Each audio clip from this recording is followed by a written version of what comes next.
All right, well, when the NFL Combine drills this week really start ramping up and the NFL Network does all their amazing coverage, I was actually talking about this on the show the other day. I don't know how you guys cover as many prospects as you do for extended, long broadcasts when really all that's going on are workouts.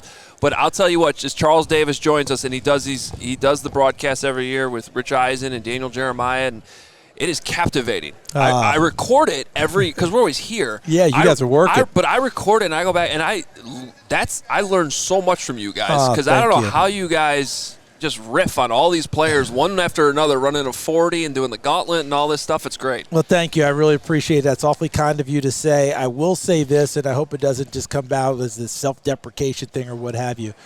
We're not doing anything different than you're doing. If you really get down to it, right?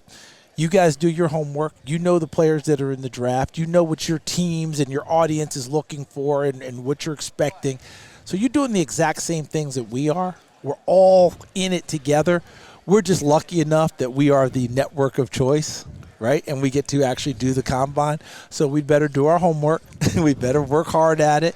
And we're learning as much during the combine as maybe we are opining about, because this is our first major look at all the prospects together.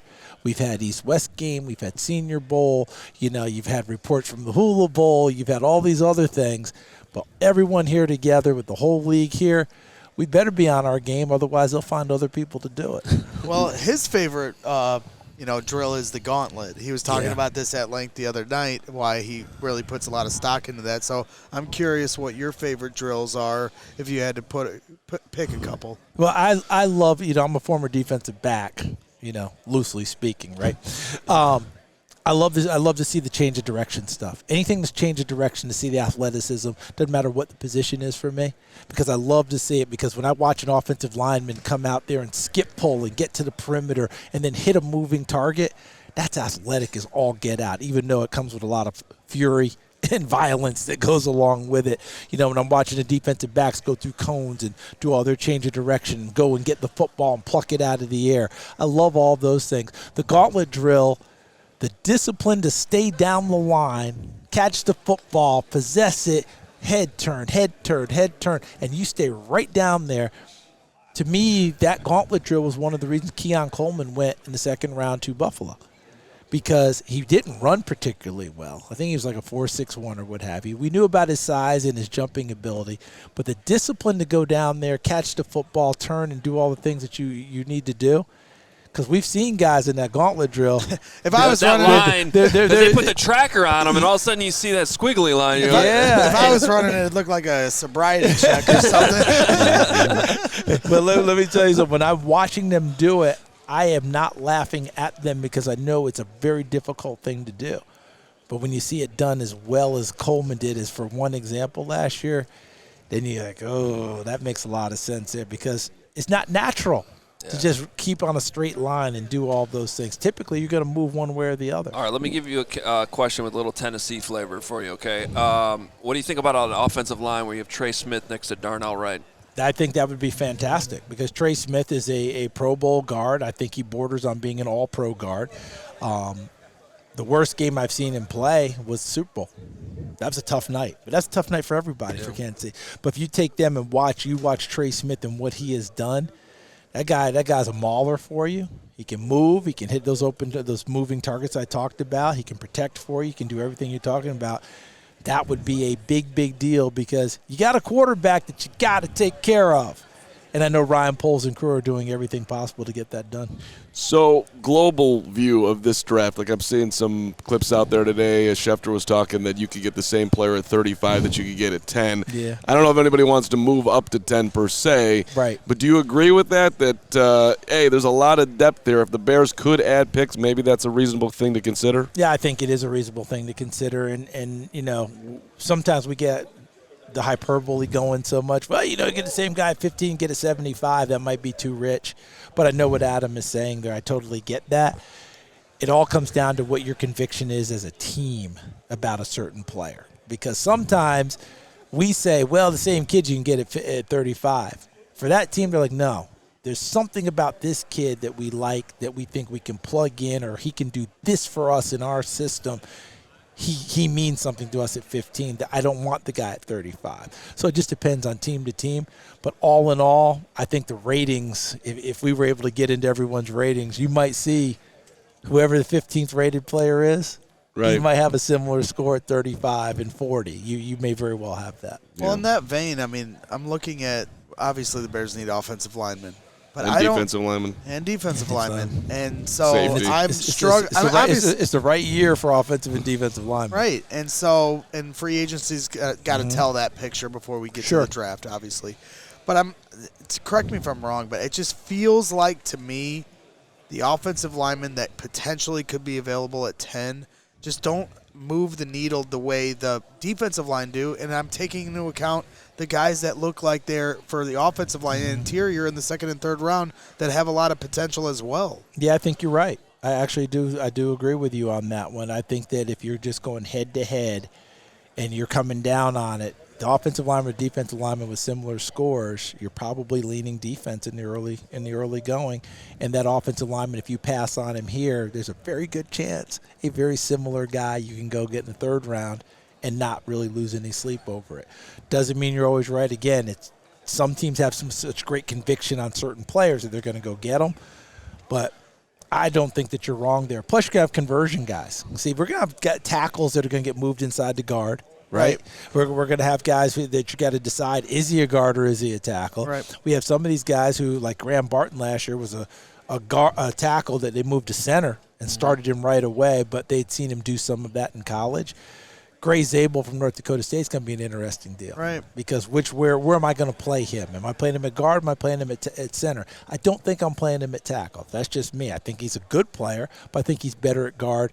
I would play him at center. Me too. And Will Campbell falls under that same Will thing. Campbell. Like if you're going to draft him at 10. And he's likely going to go in the top 10. Right. And for me, it's like, okay, if you're the best guard in football, draft him at 10, I won't think about it. But I need you to be the best guard at 10 if you're drafting guard at 10. If not, then I want the potential of him to still be able to slide out to left tackle at some point in his career. Is that unfair? Not unfair, and I think that some teams are going to draft him as a left. They see him truly as a left tackle. And it doesn't seem like it matches up because we've heard about the arm length, we've heard about the issues. Do you buy into that? I do in certain cases, but there are people who overcome it by doing other things. Rashawn Slater comes to mind, Northwestern. He's got shorter arms, but he's living quite well out there at left tackle and doing a heck of a job because the footwork's impeccable. His ability to recover when guys start to get upfield on him is great. He re-anchors as well as anyone out there, so you don't lose any sleep. Oh, he just keeps doing it and doing it and doing it. But can everyone do it to that level when you don't have the arm length? That's the question. Yep. But there are teams out there that I'm pretty sure believe that Will Campbell is one of those guys. You know, on the other side, Kelvin Banks is another one from Texas that they're going to question just how long he is.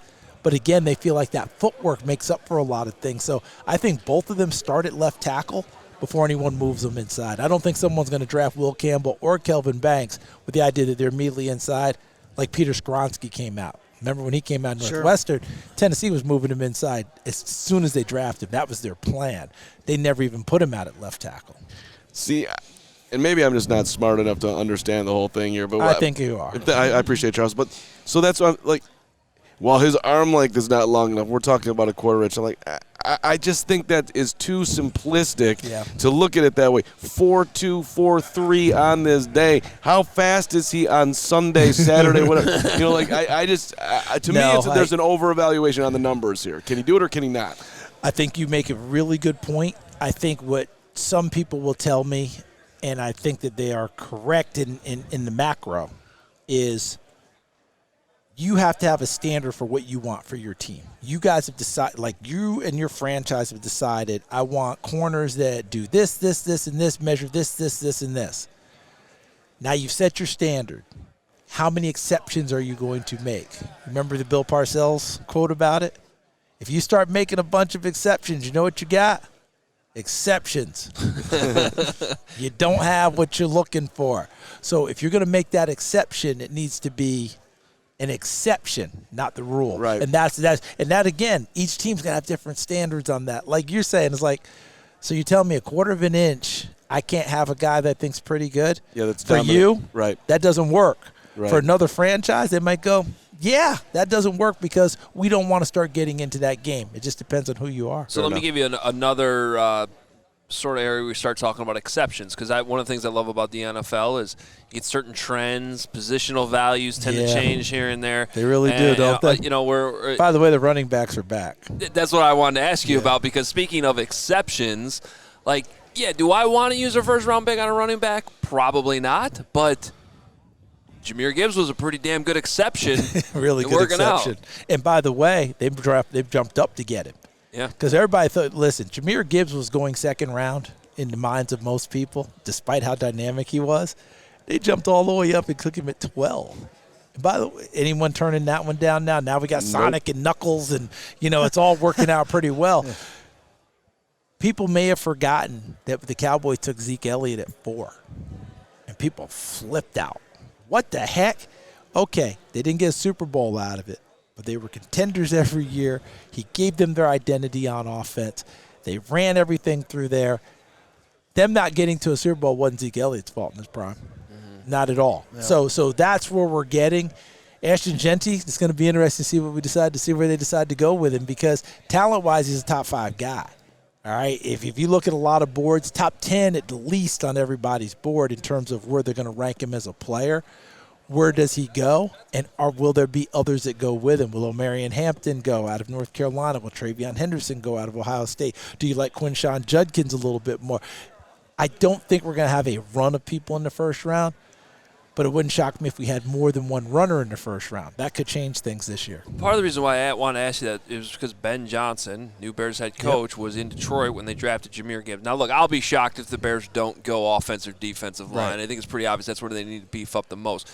But maybe second round, Caleb Johnson. These pieces that Ben Johnson's used to having have. Yeah, when are they going to make an exception maybe for positional value? Because Brian Poles, for the most part, has stuck to positional value. We're talking about the tackles, the corners, the ones that get paid the most money. That'd be interesting because Ryan Poles is running the draft, but he's going to take that full input from his head coach. It'd be interesting to see how their marriage goes, to see if Ben Johnson will have a little more stroke in what he wants, or does he match up totally with Ryan Poles? I don't know that, but I can't tell you.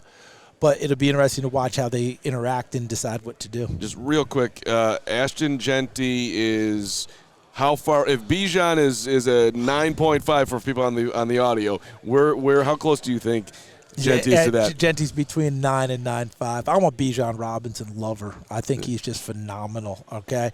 I'm not saying Jeanty is not, but when I watch Bijan at Texas and realize what you can do with him, wow. And I think you can do a lot of the similar things with Jeanty. I think I would probably have a little higher grade on Bijan than I would on Jeanty. Fair enough. Final thing for me, Ben Johnson, Caleb Williams, that marriage just has to work. We're in the honeymoon. Oh, yeah, we're totally in the honeymoon now. And you know something?